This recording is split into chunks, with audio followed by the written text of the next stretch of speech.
So Wanaghi, how can you prove you're the real Indian?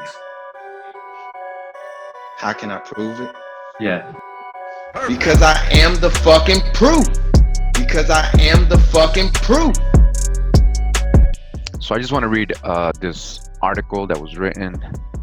It's called Making Indians White, the Judicial Abolition of Native Slavery in Revolutionary Virginia and its Racial Legacy. So it's here in the introduction. In 1772, George Mason, later famous as the father of the Bill of Rights, represented a slave named Robin and 11 other enslaved plaintiffs in the General Court of Virginia, the colony's highest court. The slaves claimed that maternal descent from an American Indian made their enslavement illegal. So they were fighting that they were Indians and shouldn't be enslaved. And Mason marshaled arguments from natural law and statutory history to support the contention. In a terse, one-paragraph opinion typical of the era, the court agreed freeing the plaintiffs and ordering their former masters to pay them nominal damages. So you hear that these so-called, they were being tagged and labeled as slaves. They went to court. They were able to prove they were American Indians, and the court agreed, right, freeing them and actually paying them back for any damages, right?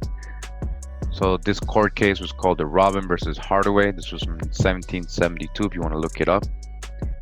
All right. Freedom suits were common in colonial Virginia. Although defined as property for almost all legal purposes and denied rights of citizenship, slaves could allege illegal enslavement and sue for their freedom. So did you know slaves could sue for their freedom? Courts recognized such claims throughout the slaveholding South from slavery's 17th century beginning, so we're talking about the 1600s, onward. These suits offered one of the few routes to manumission in early America. The ordinary posture of the Robin versus Hardaway case, though, belied its extraordinary result.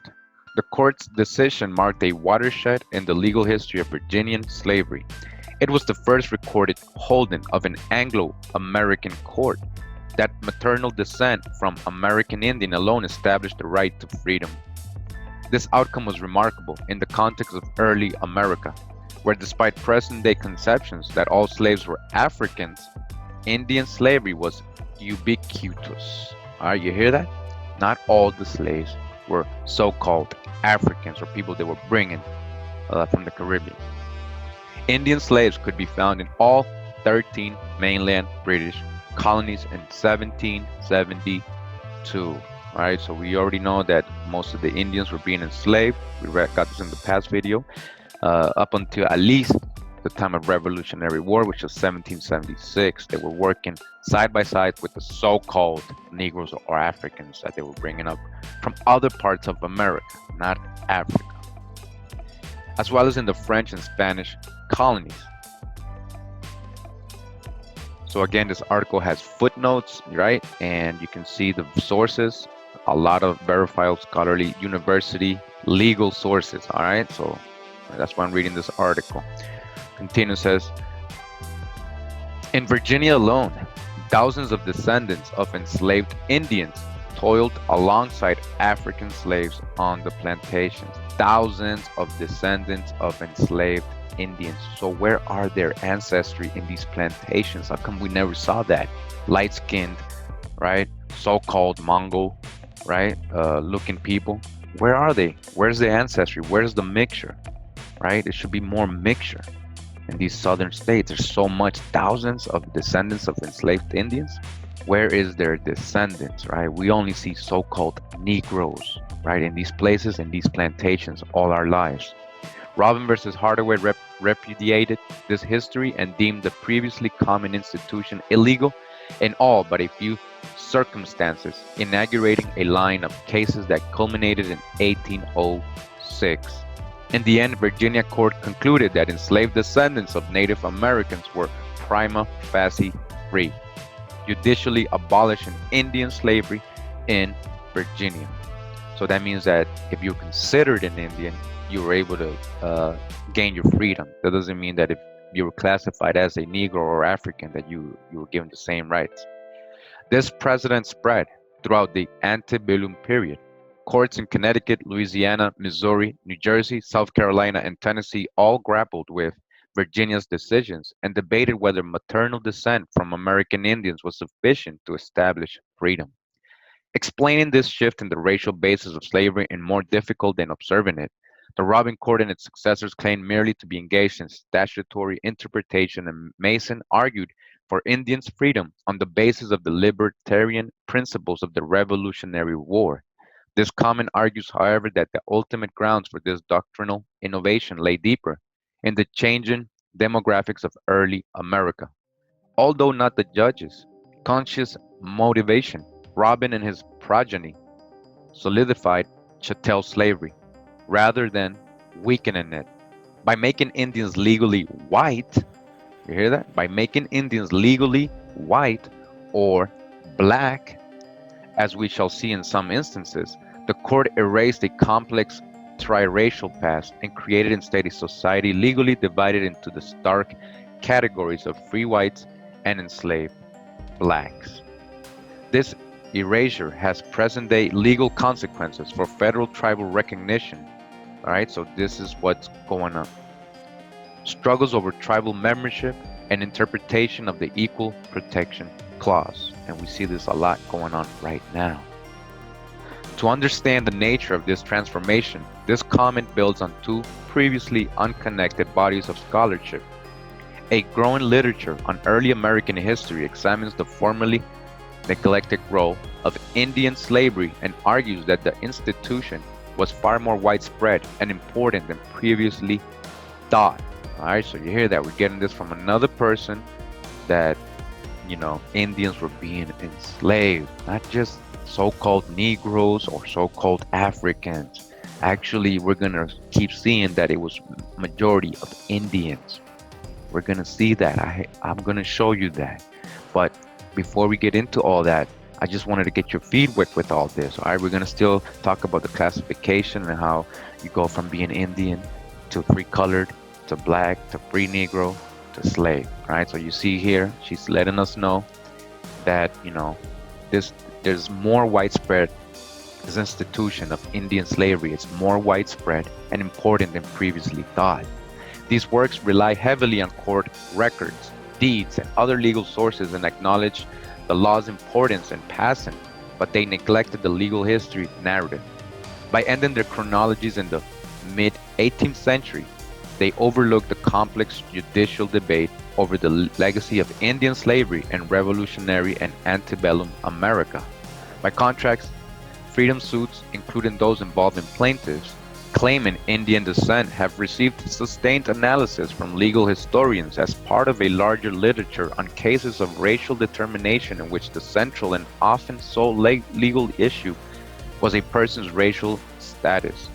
In these instances, faced with the reality of a mixed-race society that rarely aligned with legal categories, courts turned to a variety of methods: appearance, ancestry, science, and reputation, to classify ambiguous individuals, thus laying bare to historical criticism the constructed and arbitrary nature of legal conceptions of race. Robin and its progeny, though, fit uneasily into the conceptual framework.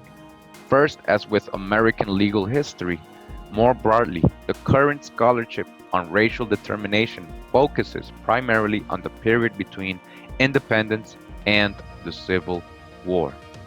This periodization ignores the first 200 years of racial construction in America, making cases such as Robin that grapple with the colonial legal legacy unintelligible.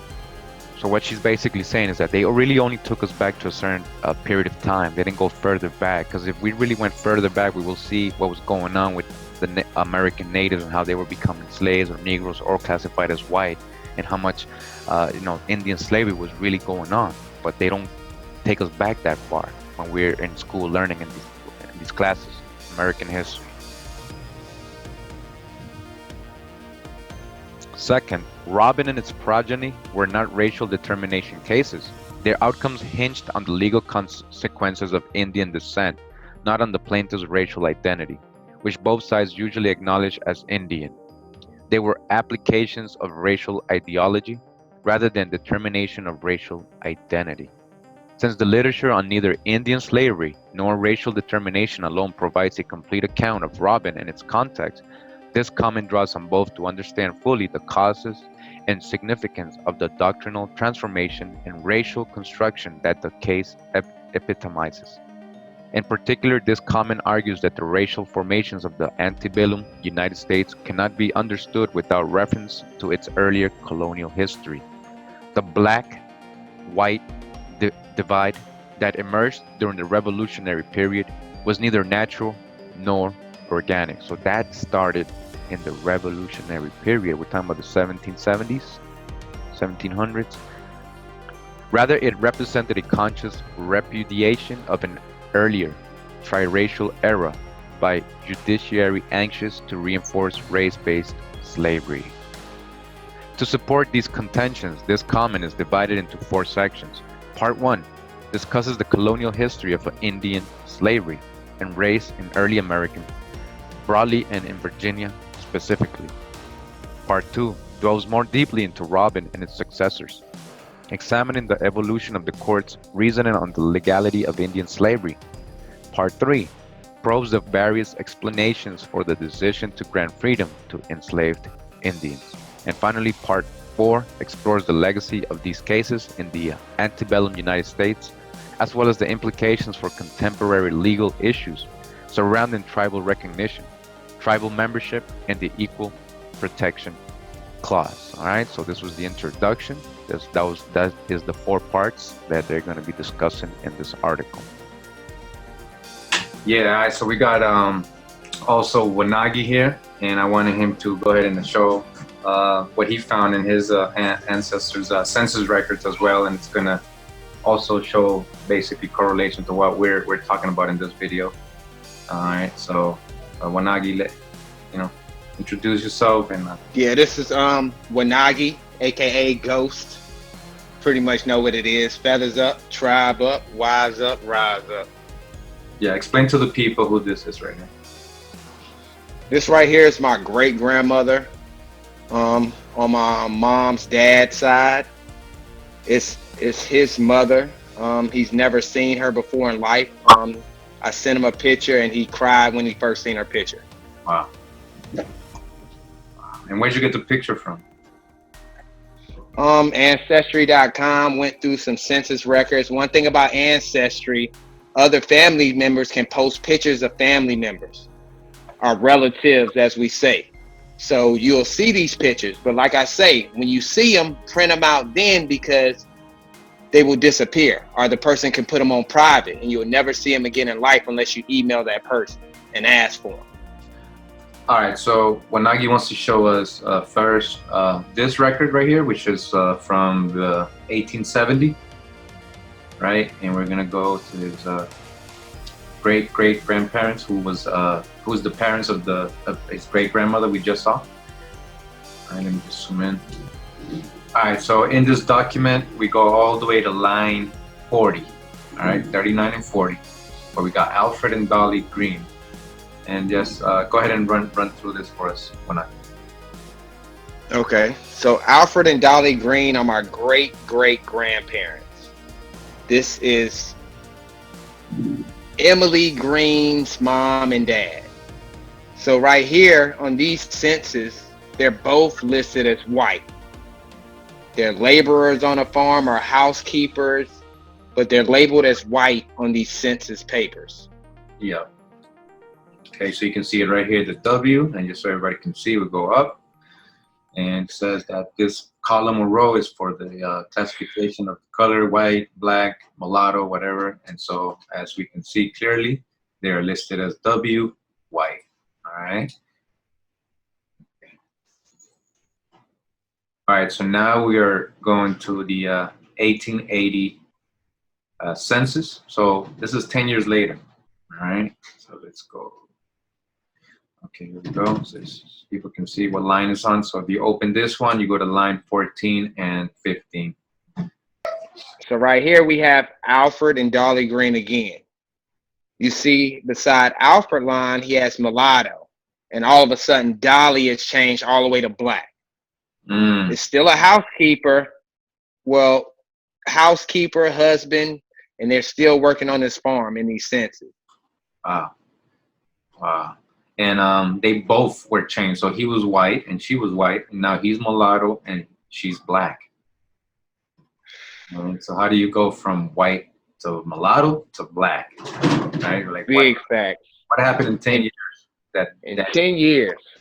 So again, this is the classification, so everybody can see column where the color or the classification of the race or whatever color would be. All right, we clearly saw that it went from white in 1870 and now in 1880 to mulatto and black. All right, and I'm just going to show one more. All right, so now we're in the 1900 census. This is 20 years later. And again, this is the column for color, race, column number 5 right here. And let's look for Dolly and Alfred. All right, so we're in line 73 and 74. Yeah, 73 and 74. And as you can see, well, he spelled his name wrong. He spelled your great-grandfather's name wrong.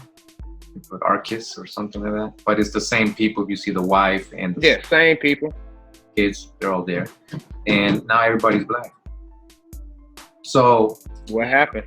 30 years, you lost the whiteness that was in this family, I guess.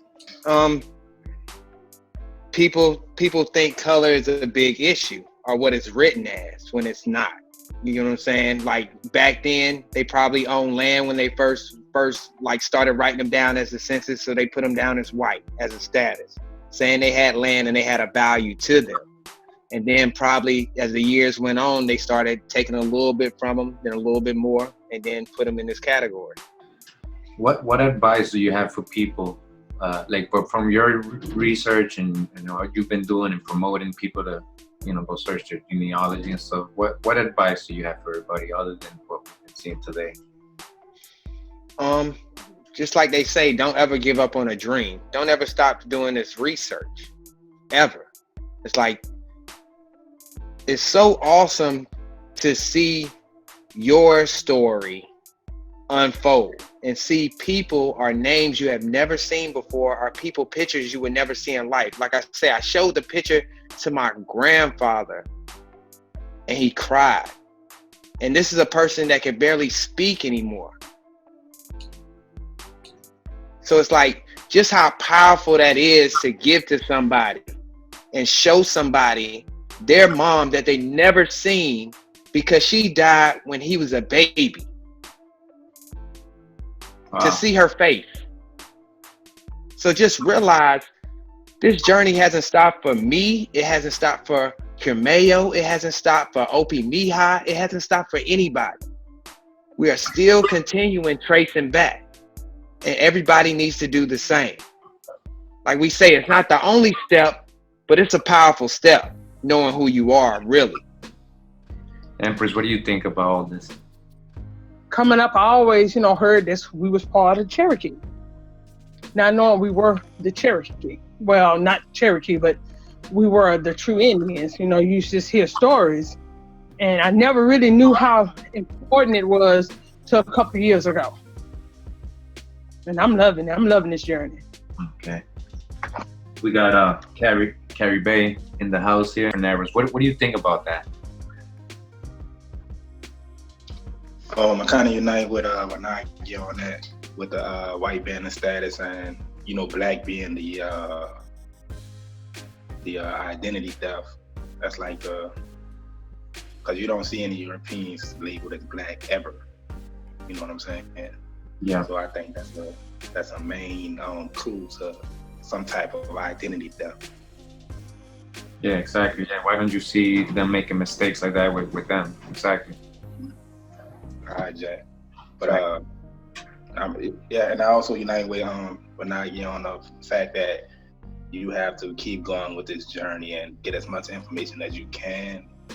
I'm not saying let it consume your life, but put some time to the side to to trace down your genealogy and your lineage is very important, and it brings family closer and culture close.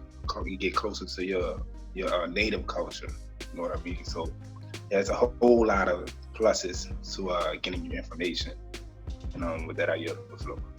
Oh, yeah, man. Like I say, I mean, it's deep, man, and man, I mean, for him to be able to show his granddad, that picture like that, man. I mean, that almost brings tears to my eyes, man, because I got a grandmother that we can't find a picture of, man, that was so special to my grandmama now. She always spoke of Grandma Kate and how she did so many things without, talking English. Like, she never learned English. And so I can feel, the energy from Ghost, man, from what he said, man. I mean, this is what it's about, man. And like, if you really pay attention, like you say, if you know how to read these ancient texts, it's, even the Bible, man, it teaches you to do this so you can know who you are, man, if you really follow in the steps. So it's powerful, man. That's all I gotta say. Exactly. So part one, again, the hidden history of Indian slavery in Virginia. And it says here, A, the origins of Indian slavery in early America. The prevalence of African slavery in North America was not inevitable. That's your own hijack. The fantastic prosperity of Spanish South America rested on forced Indian labor. Again, the Spanish were enslaving Indians. They weren't bringing Africans. They were enslaving Indians. This is very important. We're going to see why later on.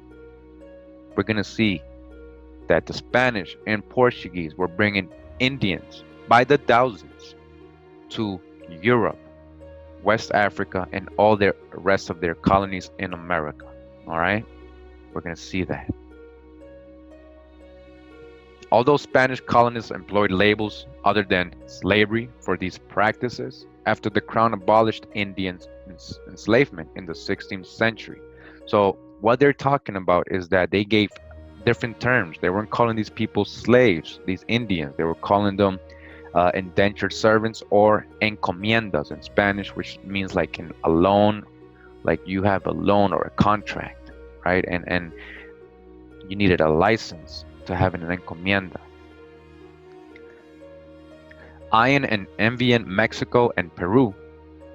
The first English theorists and colonizers envisioned freeing the oppressed natives from Spanish tyranny.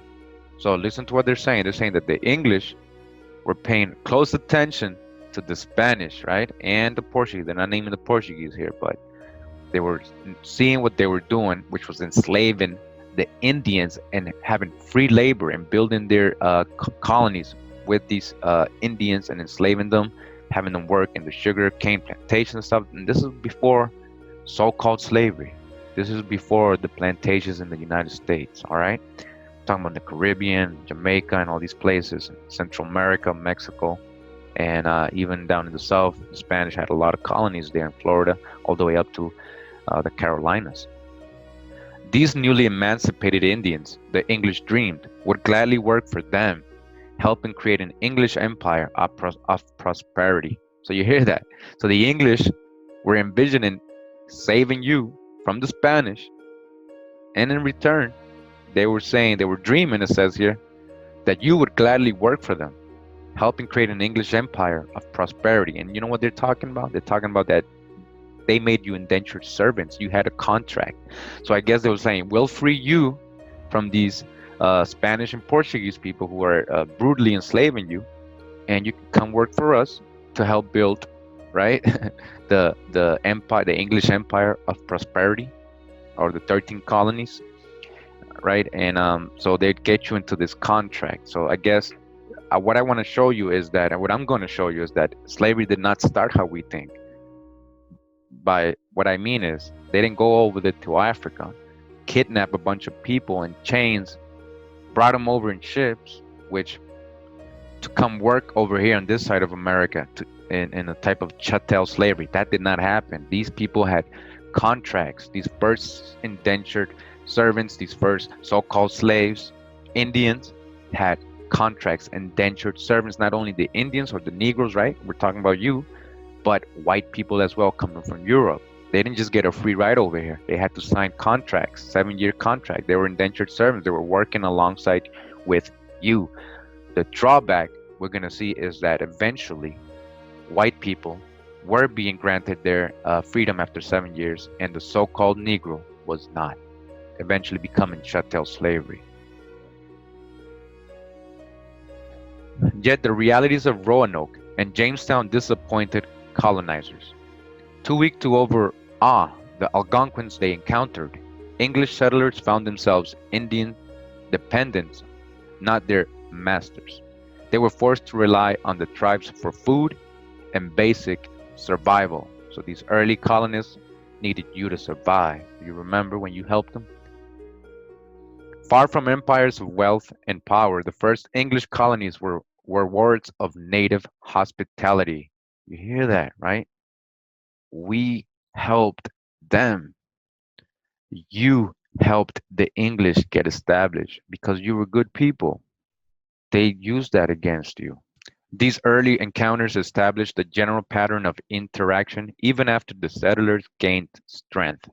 As independent native tribes resisted English efforts to reduce them to vassalage, warfare, not enslavement, was the fate of most recalcitrant natives, whose susceptibility to European diseases also made them a poor source of labor in English eyes.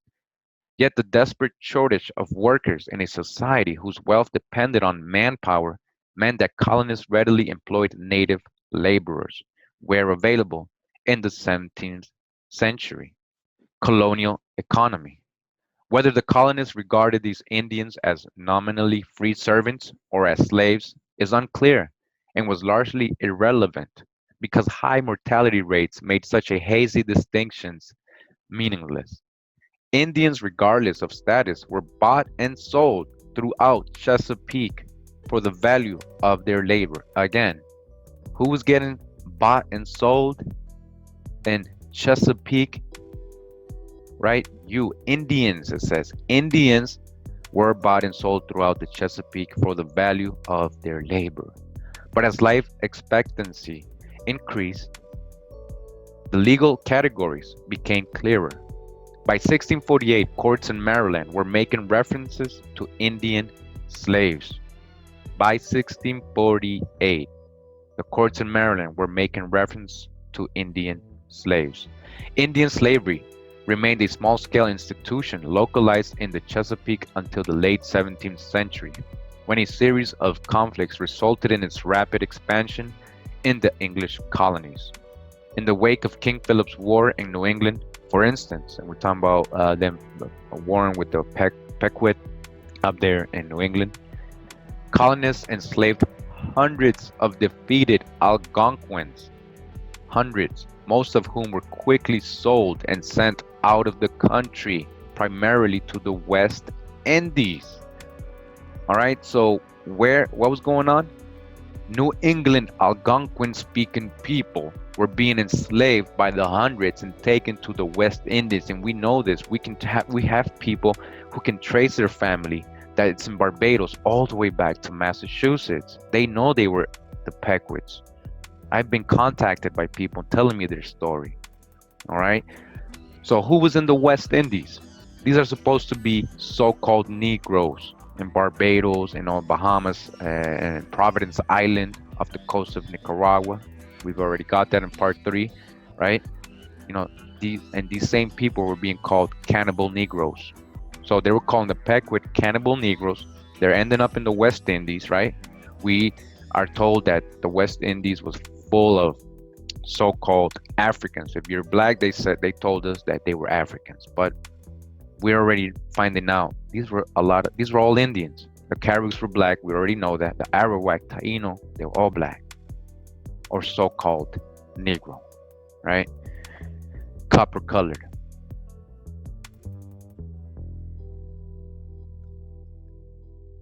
In Virginia, too, witnessed a surge in Indian slaves after Bacon's rebellion. Yet the institution developed most dramatically in South Carolina, which was founded comparatively late in 1670.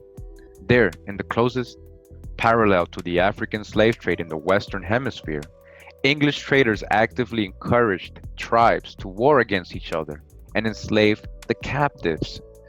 So, what do they do? What have they been doing? Right? Divide and conquer. They made you fight against each other. Well, you already had beef actually before they came. That was tribal warfare here. Yes, and you guys enslaved each other, before they came. It was a lot different though, but you were doing it. So they used that against you. They was like, okay, let's just use that, they're fighting amongst each other. Let's just tell this tribe to enslave the other tribe for us, all right? Since they're already fighting with each other. Who were then sold primarily to the ever-hungry Caribbean labor market. All right, so not just the Pequots, right? Many native people, especially in South Carolina, were being enslaved and sent, right, mainly to the Caribbean labor market. So who is all these people in the Caribbean today? Think about that. By the early 18th century, this Indian slave trade had become the colony's primary economic activity, with some 30,000 to 50,000 Indians enslaved. Only the devastating Tuscarora and Yamasee Wars of 1715 and 18 turned the colony to the less risky, although scarcely less violent, practice of plantation agriculture. While the peace of the 1720s ended the long pattern of warfare and Indian enslavement, the legacy of the earlier era persisted. Although many enslaved natives had been sold to the West Indies, many others remained in England's mainland colonies. All right, so many were sent to the Caribbean, but a lot of you, are still there. Where? In England's mainland colonies, in all the colonies, the South, the North, all the 13 colonies, you are still there. There they blended with the far larger population of African slaves dodged the hijack. We're going to show you these were not Africans they were bringing up, which had grown dramatically in the late 17th and early 18th centuries with the expansion of the Atlantic slave trade. Dodged the hijack.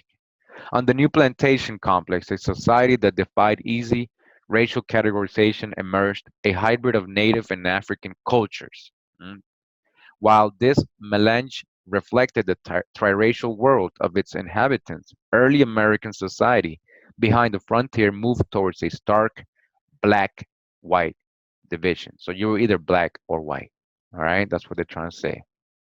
Gradually making the descendants of enslaved natives as anomaly the eyes of Anglo-Americans. So they're saying they just classified whatever they saw in their eyes, these white Anglo-American Europeans.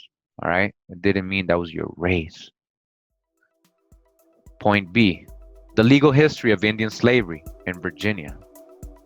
The legal status of all non-white servants and slaves in early 17th century Virginia was vague because there was neither statutes nor common law doctrines defining enslavement. Slavery existed without positive state sanction. Not until 1661 did the House of Burgesses enact the first statute that obliquely recognized the existence of slavery. Despite this legal ambiguity, a flourishing trade in Indians existed in the Chesapeake by the 1640s. 1640s, Indians being enslaved. All right? As the people whom the courts now labeled as Indian slaves were bought and sold throughout Virginia and Maryland. Who was bought and sold throughout Virginia and Maryland? Indian slaves. Again, Indian slaves. To the Indian laborers present in the colony from the beginning, the increasing tendency to label them slaves rather than servants was probably irrelevant, for coercion and force were always the realities of their existence. So whether you were a servant or a slave, they were treating you the same, like if you were in chattel slavery already.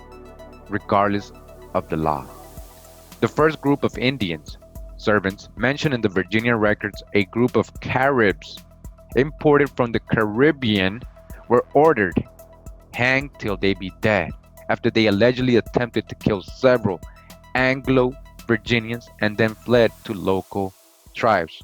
Unsurprisingly, the court thereafter required bond that Indians would not run away. Again, so who were they bringing up? Remember, she said earlier that they were mixing with Africans, but she just admitted right now that the first group of Indian servants mentioned in the Virginia records, a group of Caribs. We already know what the Caribs look like, right? So-called Negro, imported from the Caribbean, not from Africa, from the Caribbean, right? And what happened to them? They were hanged till they be dead. Who was being hanged? Right? Who was being hanged? All right, so we know who the Indian and the Caribs are, right? Continuing, says these early slaves came from several sources. One was capture and war, the primary justification for enslavement in the 17th century. So what they're basically letting you know is that they had basically made it illegal in Spain, Portugal, and the English. All of them were playing this game that, oh, we don't condone slavery. These are indentured servants. Only time we enslave the Indians is when they are warring with us or they're, prisoners of war. But what happened is that these evil ass Anglo, what they call them here, Anglo Europeans, right? A lot of the times they were just lying. They were going into towns of Indian towns and just enslaving everybody, and then telling the other people that they had been prisoners of war when they never went to war with the white Europeans or the Europeans, because not all of them were white. We got to get off that. The authorizations of several military expeditions in Virginia and Maryland specifically provided that captured natives would be the spoils of the financial backers. Another was court-ordered slavery, often the result of Indians' inability to pay fines for their wrongdoing. However, the evidence suggests that most frequently Indians were purchased from other Indians. All right? Your own people were selling you. While this sometimes consisted of explicit sale into slavery, often native parents indentured their children to work as servants. Again, native parents indentured their children to work as servants, usually for long terms. In 1655, the Burgesses passed an act that legalized this process and allowed masters to agree with children's parents on the length of indenture. Ostensibly, the law was enacted to educate and assimilate native children, but later enactments acknowledged the exploitative reality. So it was supposed to, right, educate them, assimilate them into their society, the white people, but they were really enslaving them. They turned them into chattel slaves, these little kids, these native children. In 1658, the Assembly noted that sundry colonists have corrupted some of the Indians to steal and convey away some of the children of other Indians. You hear that? And others who pretended to have bought or purchased Indians of their parents have violently and fraudulently forced them away, to great scandal of Christianity and of the English nation. It further proclaimed that no person or persons whatsoever shall dare or presume to buy any Indian or Indians from or of the English, upon pain of substantial fine. Other laws barred masters from assigning or transferring their indentured Indian children to any other whatsoever, and prohibited traders who imported any Indians as servants from selling them for slaves or for any longer time than English of the like ages should serve by act of assembly. So what did they just say there? That there was also English children, right, being or considered servants or indentured servants. So they were making sure that the Indian children were being applied the same laws and rights as the English like ages, right, of or the colonists' children. These statutes simultaneously acknowledged the existence of Indian slavery and attempted to redress it. So there were so many laws because there were so many Indians getting enslaved that they had to make laws to protect most of them because they were just getting them and enslaving them. Despite these aspirations, the evidence suggests that these laws, rarely enforced, did little to remedy the rampant exploitation of Indian servants. There you go. In one 18th century case, for instance, a Maryland man named Andrews faced a complaint that he had sold or otherwise disposed of an Indian boy, a son of one of our friend Indians.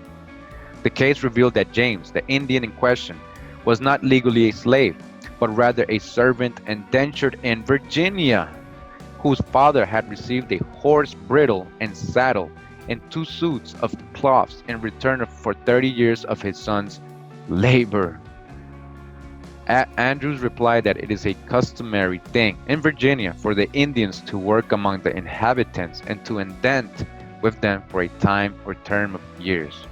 Although Andrews' claim failed to win over the Maryland court, Andrews was fined and imprisoned for a day.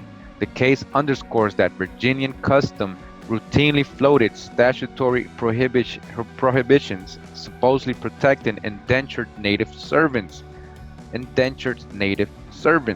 Bought and sold in the open marketplace.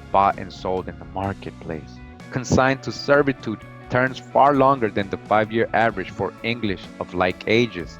So you hear that, right?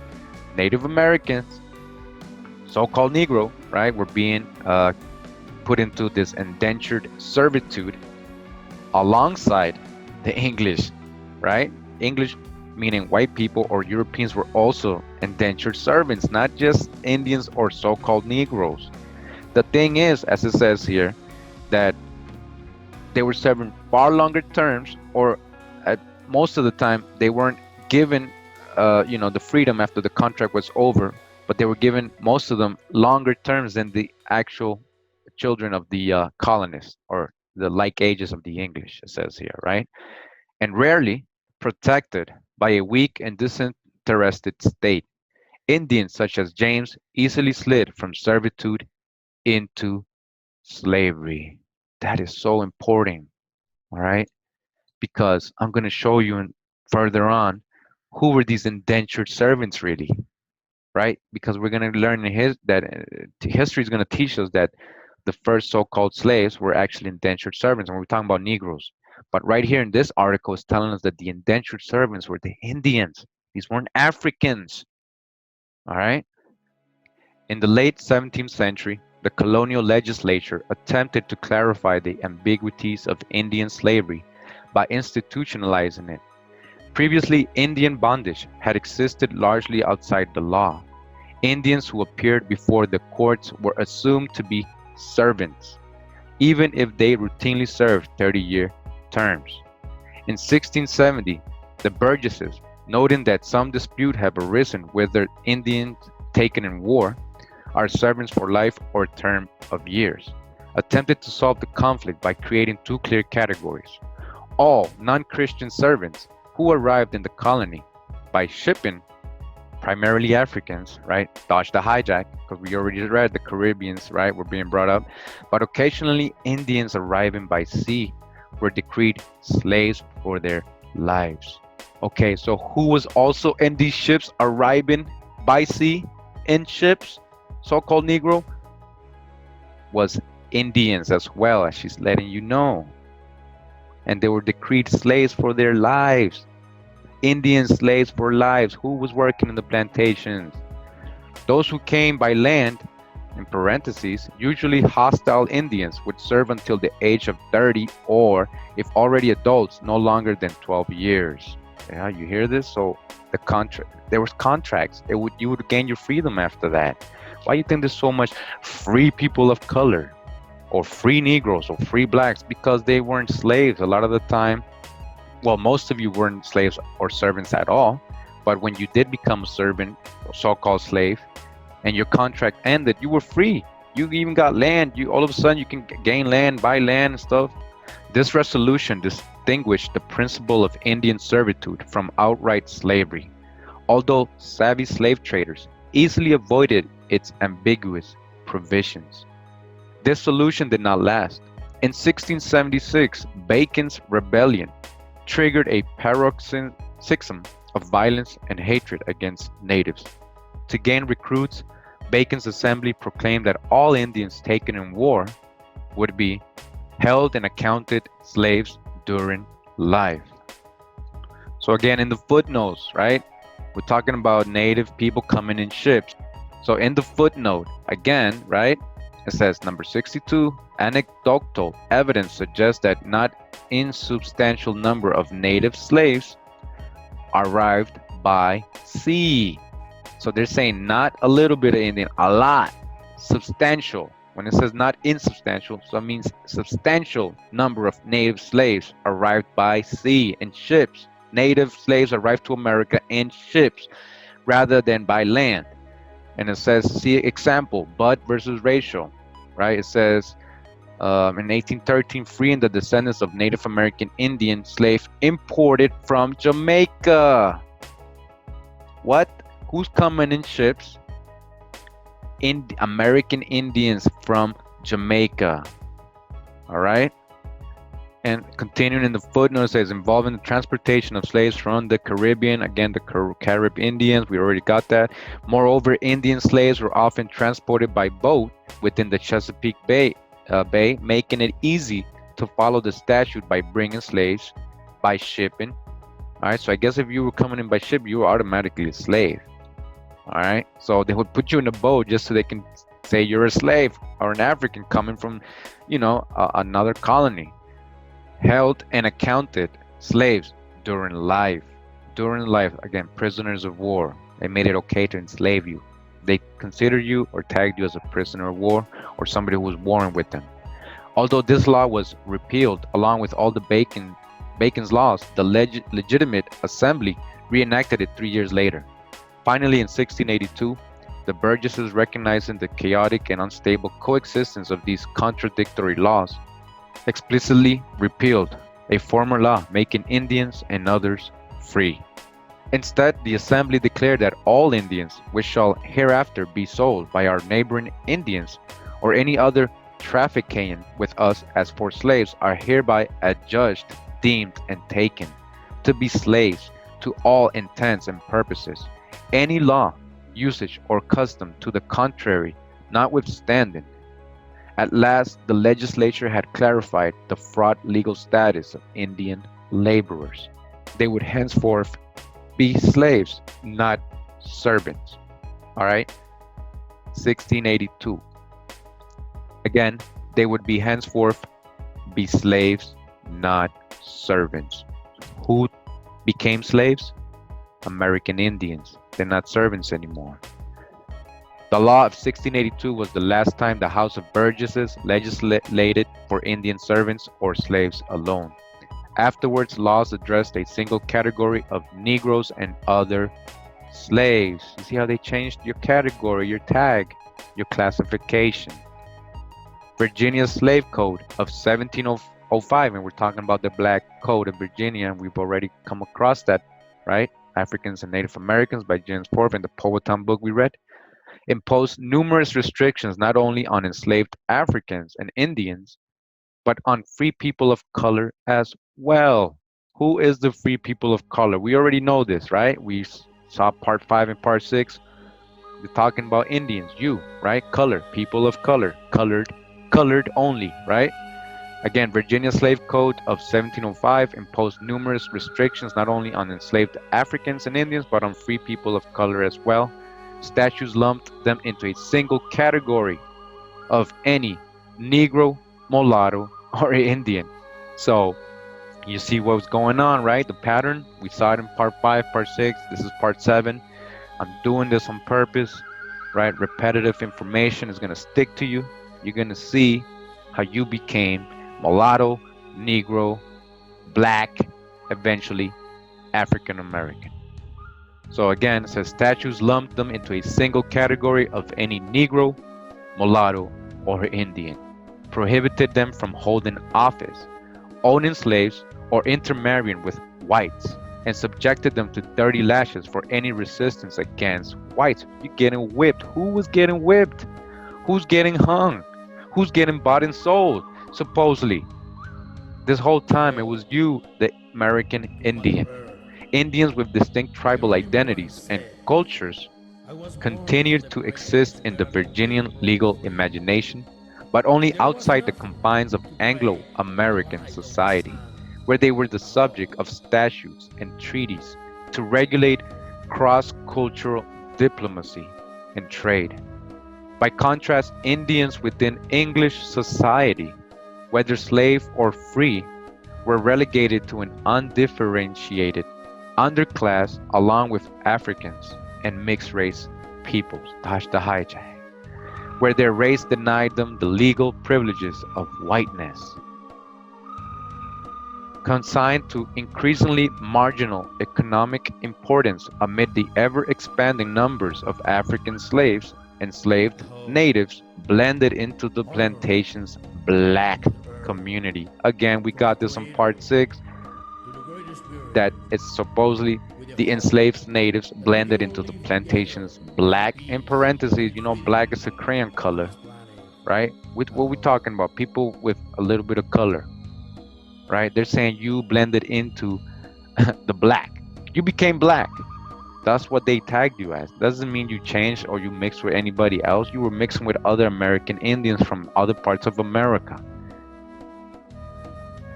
Their presence created a mixed race culture that diverged from the law's neat racial categories. These Indians' descendants no longer represented a supposedly pure native culture, but many of them retained a communal memory of their roots that would prove invaluable in their later struggles for freedom. So just a quick reminder, we got this in the last videos. Again, this is from the 19th annual report of the Bureau of American Ethnology to the Secretary of the Smithsonian Institute, 1897-98 by J.W. Powell, the director. And again, as I said here before, it is not commonly known that in all the southern colonies, Indian slaves were bought and sold and kept in servitude, indentured servitude, and worked in the fields side by side with Negroes up to the time of the Revolution. Not to go back to the Spanish period when such things were the order of the day. All right, again, the Spanish were enslaving the Indians, so-called Negroes. We find the Cherokee as early as 1693 complaining that their people were being kidnapped by slave hunters. Hundreds of captured Tuscarora and nearly the whole tribe of the Apalachee were distributed as slaves among the Carolina colonists in the early part of the 18th century, while the Natchez and others shared a similar fate in Louisiana. And as late at least as 1776, Cherokee prisoners of war were still sold to the highest bidder for the same purpose. Sold to the highest bidder. At one time, it was charged against the governor of South Carolina that he was provoking a general Indian war by his encouragement of slave hunts. Furthermore, as the coast tribes dwindled, they were compelled to associate and intermarry with the so-called Negroes, right? Until they finally lost their identity and were classed with that race. So they lost their identity. Now they're Negroes. That's what they're telling you. So that a considerable proportion of the blood of the Southern Negroes is unquestionably Indian.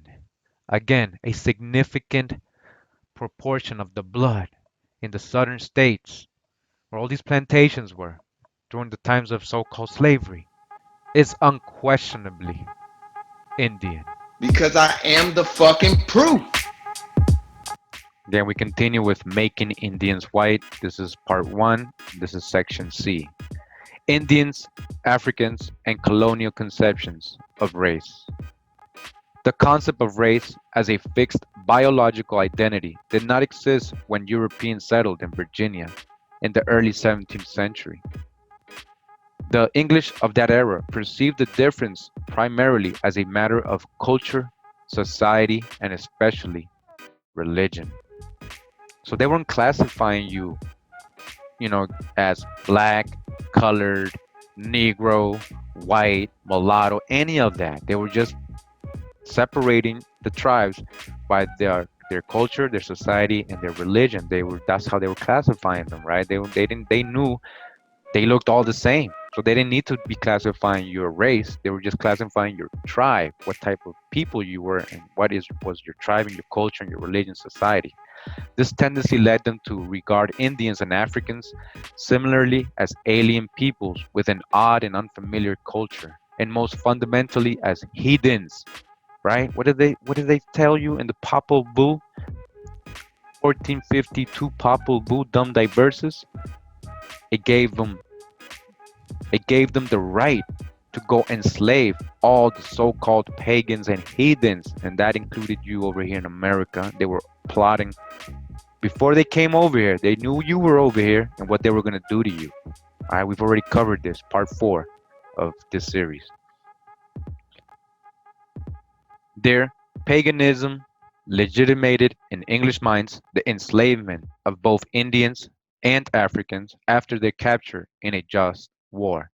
This principle of the era's Eurocentric law of nations undergirdled the transatlantic slave trade and the enslavement of natives captured in Virginia's Indian Wars. Religion proved an unstable justification for slavery because enslaved Indians and Africans could negate English claims to their labor through conversion to Christianity, as they did in increasing numbers in the mid-17th century.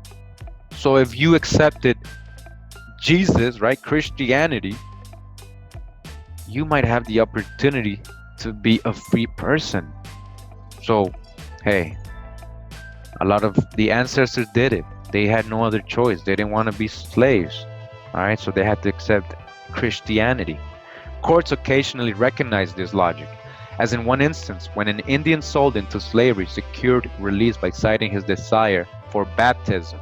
All right, he secured his freedom because he's like, fuck it, I'm gonna just let them baptize me. I'm gonna say I'm Christian. I don't want to be a slave. Such decisions led masters actively to discourage conversions among their slaves. So the masters like, no, man, no. So we think that all these English were pushing Christianity to the Indians, but here you go. They were actually against it because they knew that if they accepted, Jesus and Christianity, that their slave might become free. So they were discouraging the Indians. All right. Concerned by this perverse disincentive to acculturate Africans and Indians, the Virginia Assembly in 1667 decreed that the baptism of slaves does not accept them from bondage. So they had to make a law about it. So in 1667, they made sure that even if you accepted Christianity, because they wanted you to become a Christian, that you wouldn't get your freedom. They had to make a law for that. All right, you're hearing all this, right?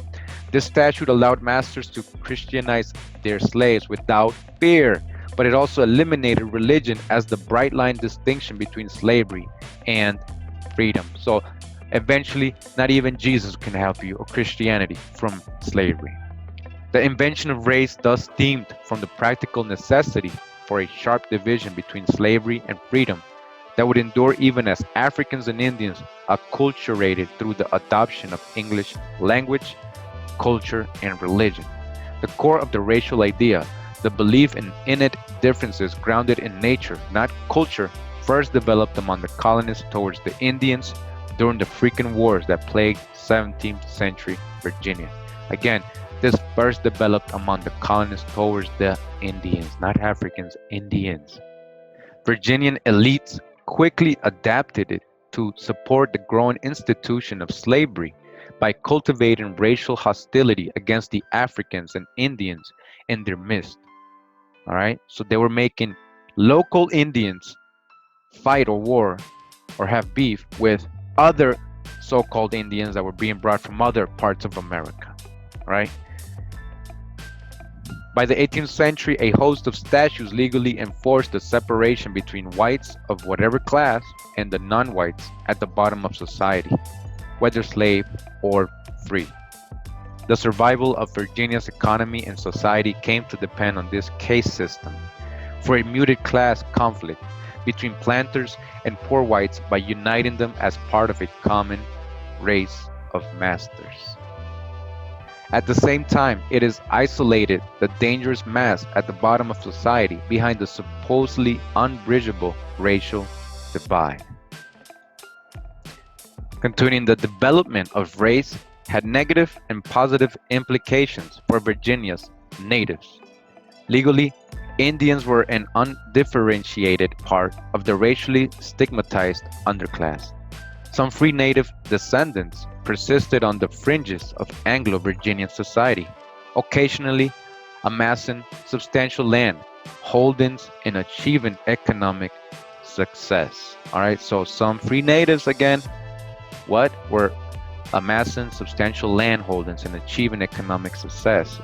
How did so-called free Negroes all of a sudden gain acres and acres of land in these historic accounts? Well,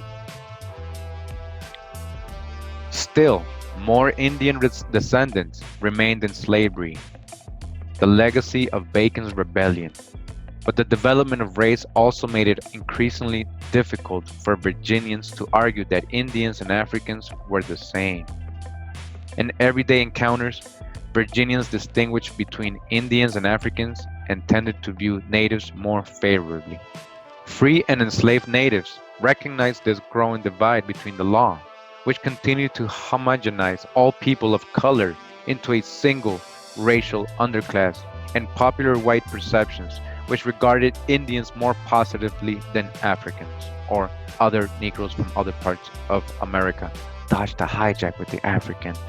She needs to prove they were coming from Africa. She's just going off the history she was taught. Natives exploited this gap by asserting their Indianness.